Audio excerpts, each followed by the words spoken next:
Hi guys, welcome back into my channel. In today's episode I'm going to dive in a very interesting experiment inspired by the work of Dr. Masaru Emoto. You might have heard of his studies on water crystals and how they respond to human thoughts and emotions.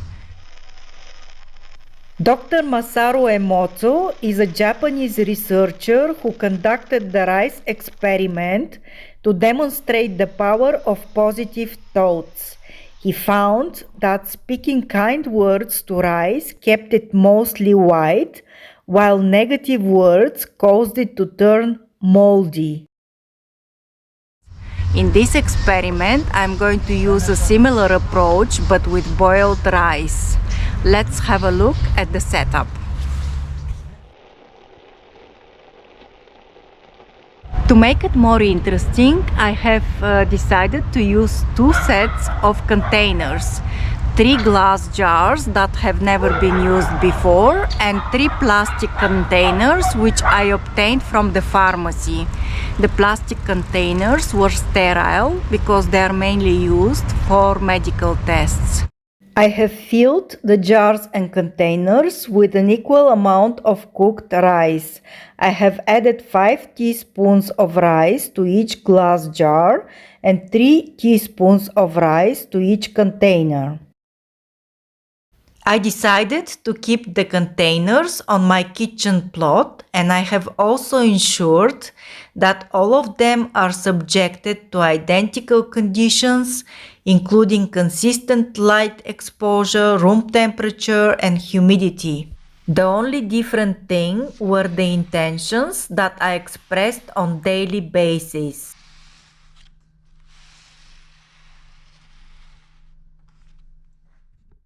I repeated positive, loving words and gratitude to the love jar and container, and for the hate jar and container, I have used negative and insulting language.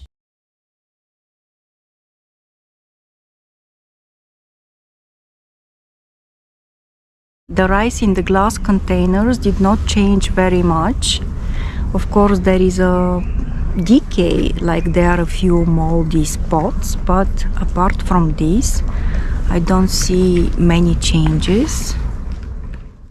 Glass jars are more suitable for this experiment because the glass provides an excellent barrier against external factors.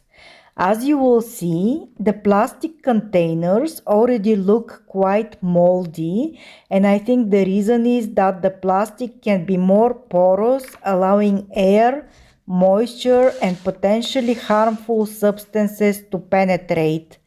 But I wanted to use 2 sets of containers to be able to compare.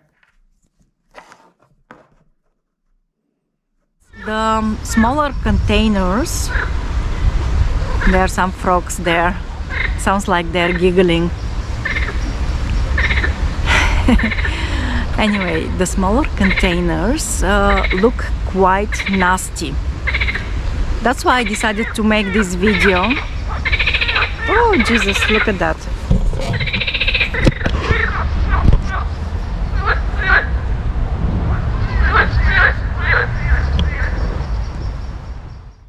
Let's have a look how they changed.